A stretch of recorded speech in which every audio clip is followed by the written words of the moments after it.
Have you ever pondered on what transpires when a loud noise invades your ear?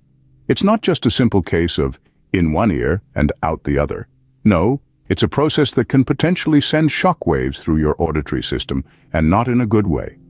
Imagine a rock concert or a siren blaring close by. The sound waves from these noises are like invisible, powerful entities that can push harder than the air inside your ear. This forceful intrusion can cause an unfortunate event, a tear in your eardrum, a bit like a paper being torn by a gust of wind, only this paper is a vital part of your auditory system. When your eardrum tears, it's like a dam breaking open. The floodgates are open, but not in a way that benefits you. Suddenly, you might find yourself unable to hear properly out of the affected ear.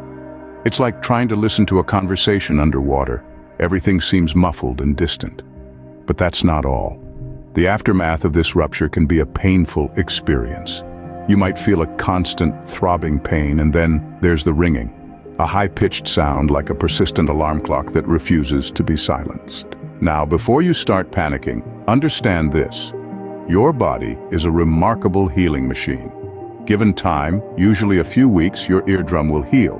But during this healing process, your hearing might not be as sharp, and you might continue to experience some discomfort. So how does one avoid this uncomfortable scenario? Well, prevention is always better than cure. Protect your ears when you know you'll be exposed to loud noises. Use earplugs or noise-canceling headphones when attending concerts or while working in a noisy environment.